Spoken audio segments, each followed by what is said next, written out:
ప్రస్తుతం మనతో పాటు సోమ భరత్ గారు ఉన్నారు. బీఆర్ఎస్ పార్టీ ప్రధాన కార్యదర్శి. భరత్ గారు, ఇప్పుడు సిబిఐకి అప్పగించడం, కాళేశ్వరం అంటే అప్పగించాలని చెప్పేసి చాలా సందర్భాల్లో బీఆర్ఎస్ నేతలు కూడా సవాల్ విసరడం అనేది జరిగింది. ఇప్పుడు సిబిఐకి అప్పగించడాన్ని ఏ విధంగా చూసుకోవచ్చు? అంటే త్వరలో ఎఫెక్ట్ కాబోతుందా కాళేశ్వరం ఇష్యూ అనేది బీఆర్ఎస్ పార్టీకి? ఇవాళ హైకోర్టు ఒక డైరెక్షన్ ఇచ్చింది.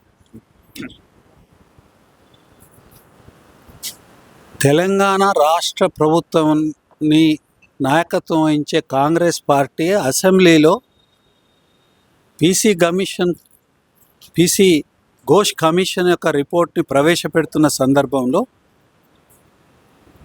ఆ కమిషన్ రిపోర్టు ఆధారంగా మేము సిబిఐకి ఎంక్వైరీకి అప్పచెప్తున్నామని వాళ్ళు చెప్పినారు. ఇవాళ పీసీ ఘోష్ కమిషన్ రిపోర్టు ఆధారంగా అన్ని చర్యల్ని రాష్ట్ర హైకోర్టు నిలుపుదల చేసింది, మధ్యంతర ఉత్తర్వులు ఇచ్చి. కాబట్టి సిబిఐ ఎంక్వైరీ కూడా ఇందులో కవర్ అవుతుందని మేము భావిస్తా ఉన్నాం.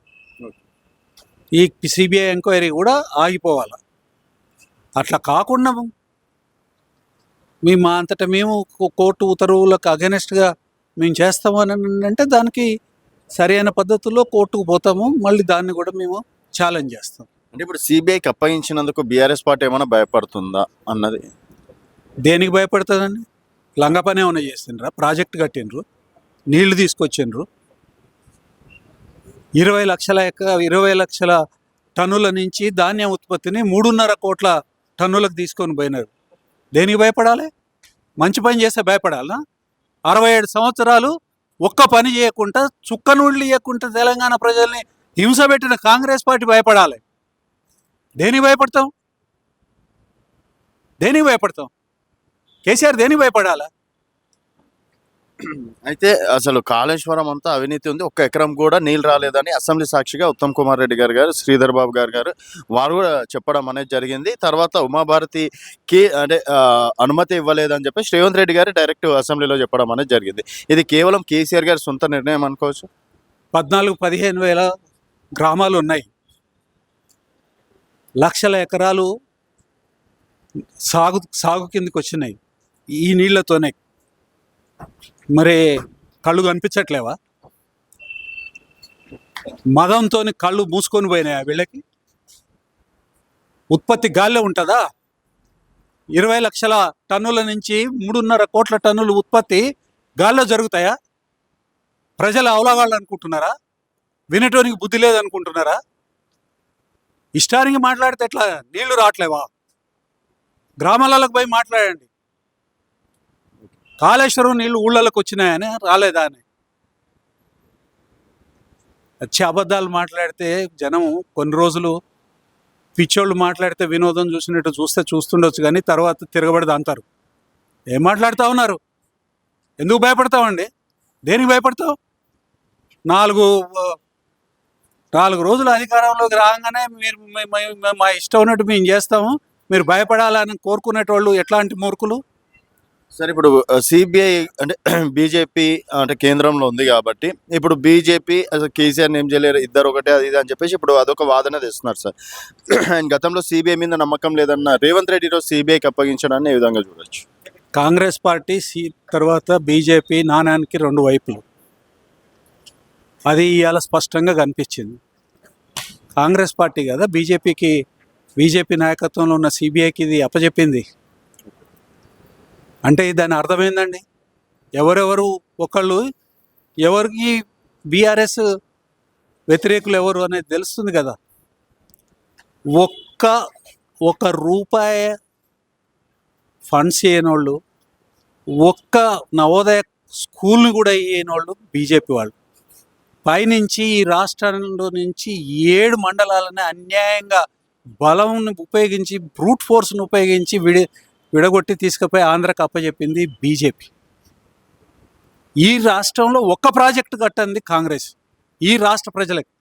తర్వాత ఈ రాష్ట్ర ప్రజలకి తెలంగాణకు అన్యాయం చేసే పద్ధతుల్లో నాగార్జున సాగర్ కానివ్వండి, శ్రీరామ్ సాగర్ని కానివ్వండి కట్టింది కాంగ్రెస్ పార్టీ. ఉపయోగంలో ఉన్న ప్రాజెక్టులు కట్టడము, తర్వాత ఉపయోగపడే నీటిని కిందకి వెళ్ళగొట్టడము, ఇవన్నీ చేసింది కాంగ్రెస్ పార్టీ. మంచి ప్రాజెక్టు కట్టి ప్రజలకి నీళ్లు తీసుకొని వచ్చింది, కరెంట్ ఇచ్చింది, అభివృద్ధిని సాధించింది, అభివృద్ధిని చూపించింది బీఆర్ఎస్ పార్టీ. చేతగాని వాళ్ళు ఏం చేస్తారు? వాళ్ళు ఎక్కడ ఫెయిల్ అవుతారో అభివృద్ధి చేసిన వాడి మీద కక్ష కట్టుకుంటారు. గదే పద్ధతిలో ఇవాళ కేసీఆర్ గారి మీద కక్ష కట్టుకొని కాంగ్రెస్ బీజేపీ కుమ్ముక్కై ఇవాళ ఈ రాష్ట్రాన్ని నాశనం చేసే దిశగా వాళ్ళ కార్యక్రమం నడుస్తూ ఉంది. కాబట్టి తర్వాత టీఆర్ఎస్ పార్టీ కార్యకర్తలు కానివ్వండి, నాయకత్వం కానివ్వండి, వ్యవస్థల మీద నమ్మకం ఉన్నది కాబట్టిగానే కోర్టులను ఆశ్రయిస్తూ ఉన్నది, కోర్టులలో న్యాయ పోరాటం చేస్తూ ఉంది, చేస్తాం కూడా ఇట్లనే. ఇప్పుడు ఇక్కడ హరీష్ రావు గారి పైన ఎలిగేషన్స్ వస్తున్నాయి కదండి, సో మరి అవి ఏ విధంగా చూడొచ్చు? ఎలిగేషన్స్ వస్తున్నాయి. ఏం ఎలిగేషన్స్ వస్తున్నాయి? అవినీతి చేశారు. ఎక్కడ ఉంది? ఎక్కడ ప్రూఫ్ ఉన్నదా? ఎవడి నోటికి వచ్చినట్టు వాడు మాట్లాడతాడు, పని చేయనోడు మాట్లాడతాడండి. మీకు కనిపించదు, అది. మీ కళ్ళు కూడా ఒక పక్కకే తెరుచుకొని ఉంటారు, ఇంకో పక్కకు కంప్లీట్గా మూసుకుంటారు, మీరు చెవులు మూసుకుంటారు, మీరు వాళ్ళకి బాకాలు అయిపోయినారు. ఏమున్నది చెప్పండి? ఎక్కడ ఈ ఇదమిద్దంగా దీంట్లో జరిగిందని చెప్పండి. నేను చెప్తా ఇవాళ ఏమేమి జరుగుతుందో. 50 రూపాయలకు స్క్వేర్ ఫుట్ చెప్పున ప్రతి కన్స్ట్రక్షన్లో వసూలు చేస్తూ ఉన్నారు. మీ కళ్ళు కనిపిస్తున్నాయా? మీరు మాట్లాడుతున్నారా? ఇవాళ ప్రజలకి యూరియా దొరకట్లేదు. 10 సంవత్సరాలలో యూరియా ఎక్కడన్నా తేడా వచ్చిందా? మీరు మాట్లాడుతున్నారా? 10 సంవత్సరాలలో కరెంటు పోలేదు. ఇవాళ కరెంటు ఎప్పుడు వస్తుందో తెలియదు, ఎప్పుడు పోతుందో తెలియదు. మీరు మాట్లాడుతున్నారా? పని చేసిన వాళ్ళని నిలబెట్టండి, సమాజానికి బాగుపడుతుంది, సమాజానికి ఉపయోగపడుతుంది. అంతేగాని లేనిపోయిన ఆరోపణలు, తర్వాత ఎవడో అంటున్నాడు ఇదమిద్దంగా ఒక అంటే ఒక స్థిరంగా లేని ఒక ప్రశ్న వేసేసి ఏం సాధించదలుచుకున్నారండి? ఎవరిని ఉత్తరించదలుచుకున్నారు? బ్రదర్, ఇట్లాంటి వాటికి భయపడే వాళ్ళం కాదు. ఉద్యమాలు చేసి కష్టపడి తెలంగాణ సాధించుకున్న వాళ్ళం. మాకు తెలిసి ఎట్లా హ్యాండిల్ చేయాలో వీటన్నిటిని. Thank you. మాత్రం నిజాలు త్వరలో తెలుస్తాయని చెప్పేసి కూడా సామ్ భరత్ గారు చెప్తున్నారు. ఇది భరత్ గారితో స్పెషల్ చర్చ.